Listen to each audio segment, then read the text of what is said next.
Bismillahirrahmanirrahim.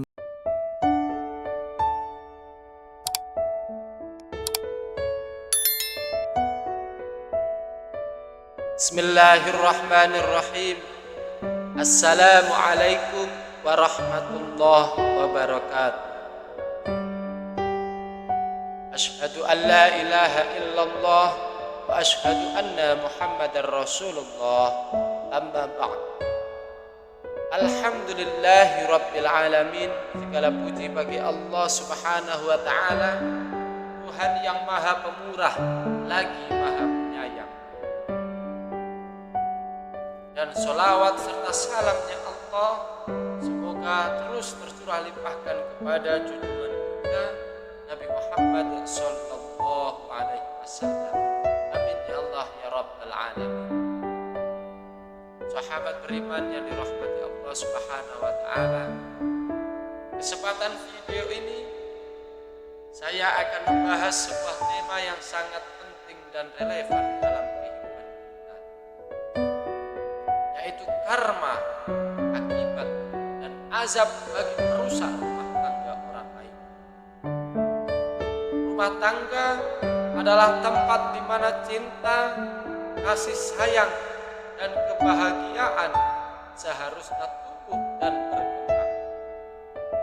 Namun banyak kasus di luar sana di mana orang-orang dengan niat jahat merusak rumah tangga orang lain, yang bukan hanya berakibat buruk bagi si korban, tapi juga akan membawa azab bagi pelakunya. Mari bersama-sama kita simak azab apa aja yang akan diperoleh oleh pelaku. Pertama, definisi perusakan rumah tangga.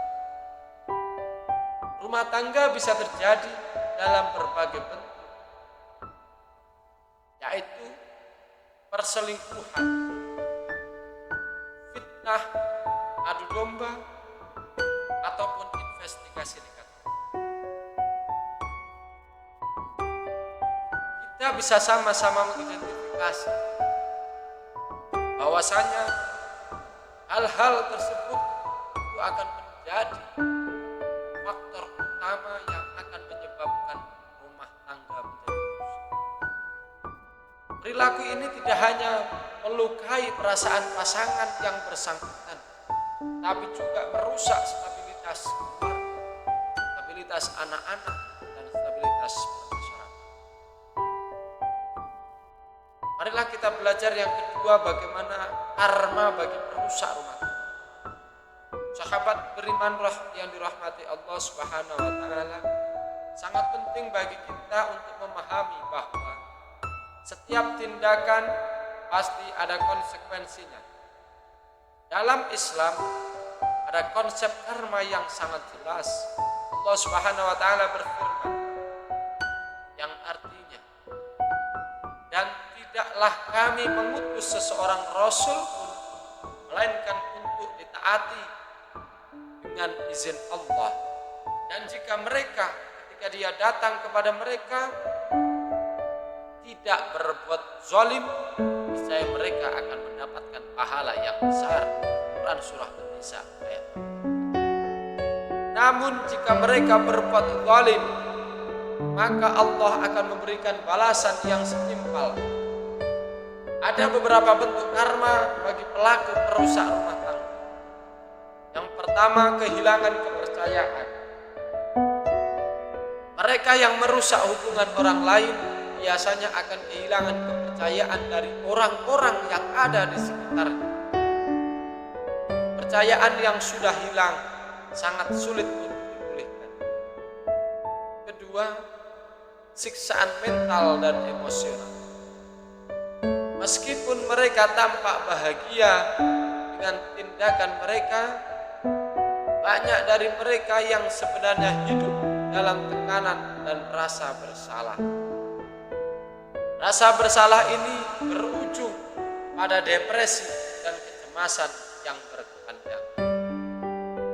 Ketiga, bencana dalam kehidupan pribadi. Allah bisa saja membalas perbuatan jahat ini dengan menciptakan bencana dalam kehidupan mereka sendiri, seperti masalah dalam rumah tangga mereka sendiri atau kehilangan orang-orang yang terkasih.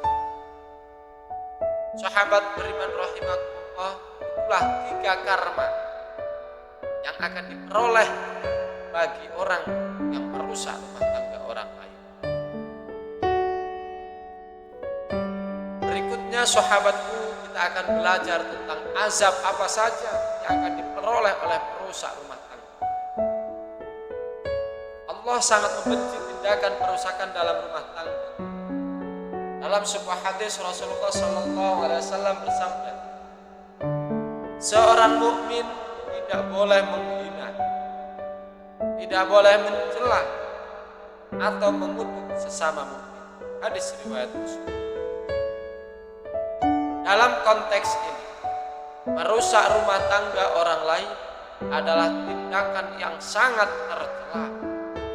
Azab yang mungkin menanti mereka di akhirat adalah azab yang sangat berat.